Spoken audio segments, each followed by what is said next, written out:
Morning, everybody. TGIM. Let's see. Today is the 10th. Double digits in the second month of 2022. Okay.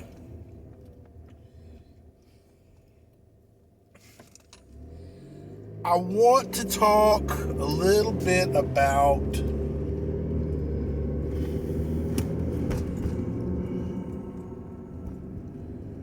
what drives you, what pushes you on, what do you believe in? Well, for some people, they believe in the Bible, Jesus Christ, the church, or at least the church's teachings, or the teachings of Jesus Christ. And the reason I say it in that particular way, guys, is because some people go to church because they believe going to church will save them in the afterlife. Some people believe that a preacher can save them. Listening to one particular preacher. Some people believe that the word of Jesus Christ, his teachings, will save you.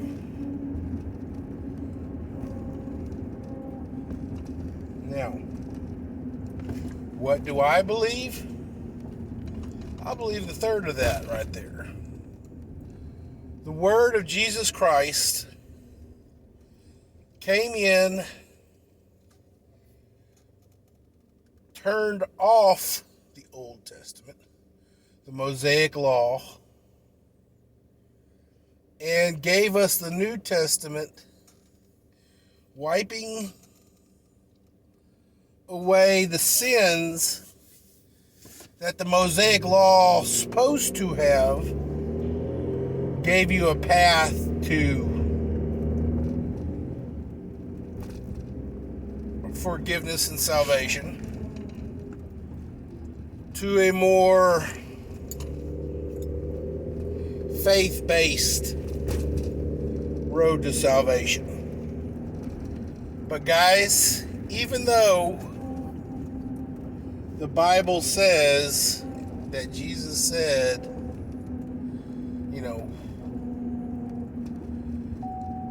ask me and I will forgive your sins. I will wash your robes clean. No man goes to the Father but through me. But the Bible also says faith will will wash your sins away. But faith without works is a hollow victory. The Bible says once you are saved, you are to become a fisher of men. You are to become apostles, to go forth and preach the word.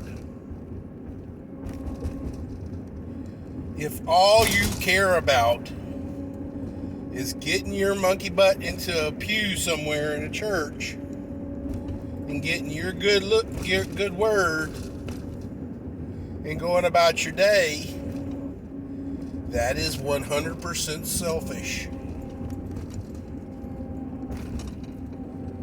And unfortunately, guys, this world is very, very selfish.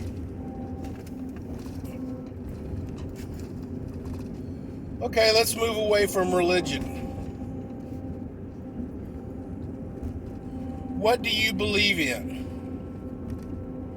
Do you believe that hard work can get you ahead? Getting a good quality education, completing that education will get you a good job, and then you get ahead?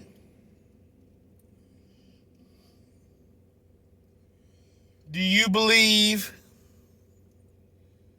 that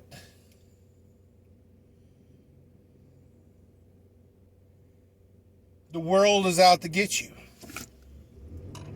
Do you believe that the man is out to get you? The man. Isn't it interesting that was once the man is now specifically the white man?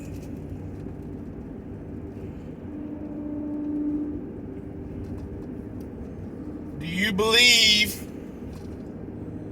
that persons of authority are out to get you?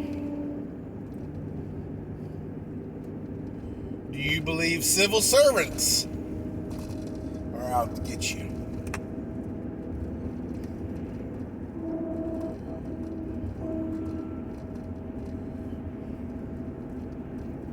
Do you believe that in a country that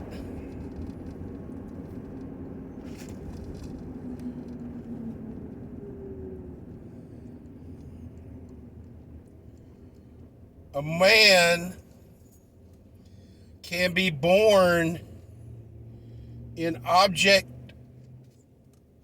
poverty, a race that is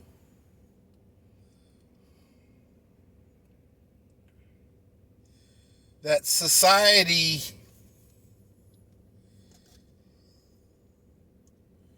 says that you are trodden upon, or has historically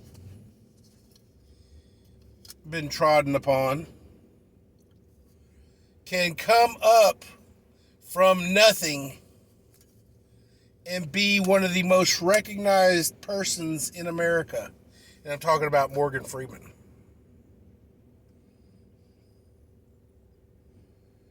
As much as she likes to bitch, Whoopi Goldberg, born poor, is now one of the most recognized figures in America.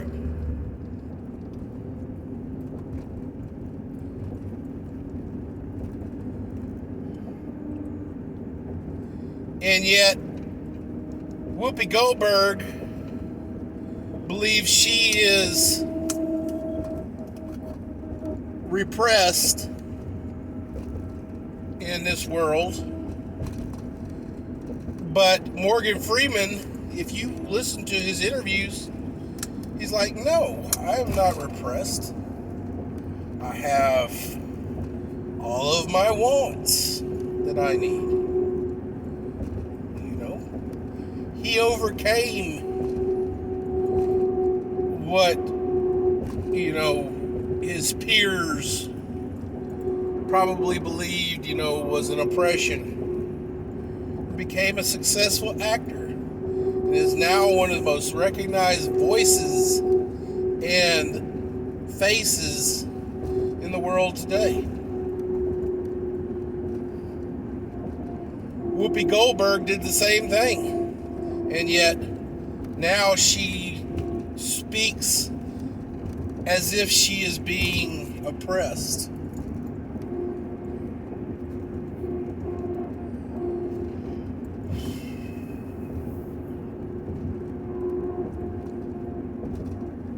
Okay? Now, guys,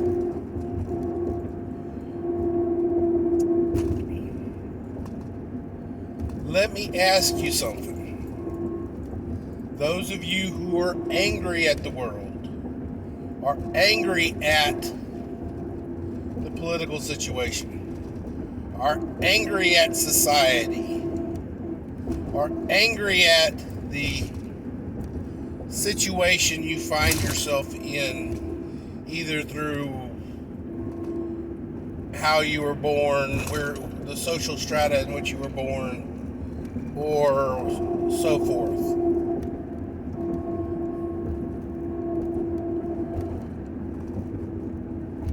If you are going to complain about a situation that you are in at this exact moment, what is it you're wanting? Are you wanting society to fix your needs? Or are you willing to fix your own needs? And here's the problem, guys. Those who are bitching right now don't give a rat's patootie about fixing their own inequities. They want society to fix their problems. Why? What does society owe you? Society owes you diddly.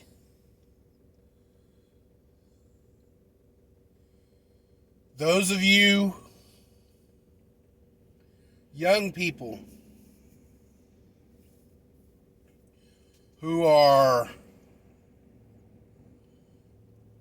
saying that I've got to go to college, bitching about my dad or my mom, my parents need to pay for my college. Ladies and gentlemen of the jury and parents, you need to understand this.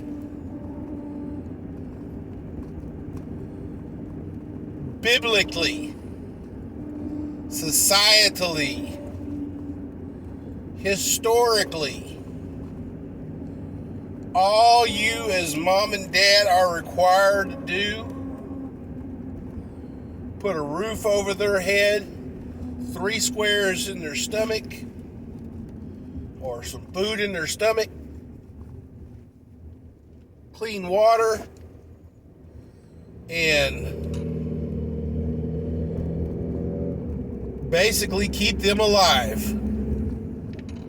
That's all you're really required to do. You are supposed to, as parents, lead by example. Kids are supposed to mimic you. They learn how to talk by mimicking you. They learn how to walk by mimicking you. They learn fashion sense by mimicking you. They learn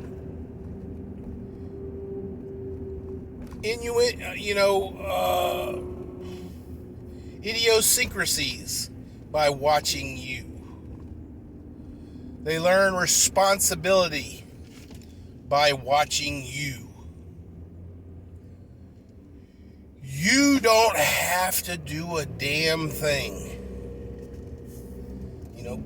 When they're school age, figure out how to get them to school. Let the school teach them. Then they come back home and they continue their learning at home, either through homework from school or from whatever you have to teach them.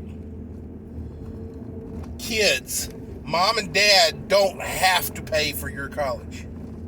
Do you want to go to college? If you want to go to college, you figure out how to go to college. And if figuring out how to go to college means that mom and dad have enough money to pay for your college, you need to show them that you want to go to college. College is not a way for you. It has been basically bastardized in recent years, or for a while now, as kids getting a chance to get out of mom and dad's house and go do the shit that they wanted to do while they were living in mom and dad's house, drinking and partying and doing all kinds of stuff. And then you end up with them, 10, 15 years later saying, oh yeah, I was a dumbass when I was a kid, and now I have a felony against me, and I can't own a weapon anymore, or can't own a weapon at all, or I struggle with keeping employment because I have a felony on my record.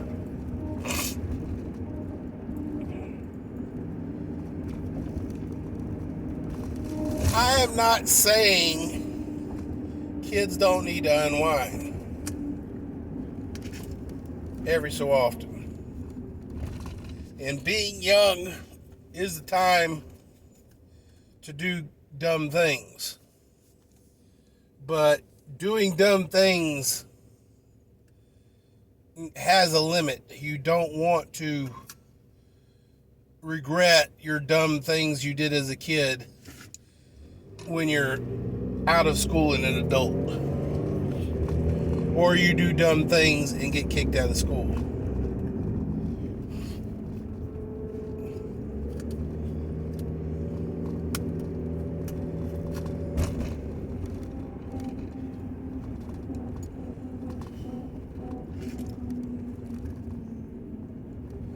We have this phrase that is being perpetrated and has for a long, long time, that we want better for our kids than we had when we were kids.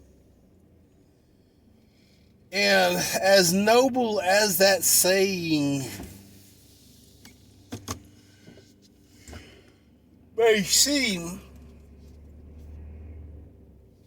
it is damaging to that next generation to make their lives so easy. You need to look at yourself and realize what life skills you learned through whatever hardship you perceive that you actually endured. Going camping as a kid in a tent. What do you know how to do now? You know how to build a fire. You know how to keep a fire going. You know how to put up a tent. You may know how to cook on an open fire. You may know how to, make coffee on an open fire. Ladies and gentlemen,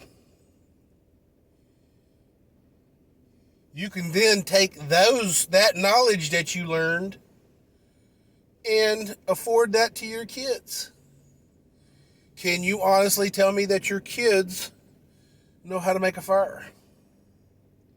Can you honestly tell me your kids know how to cook on that fire? Other than maybe burn a marshmallow.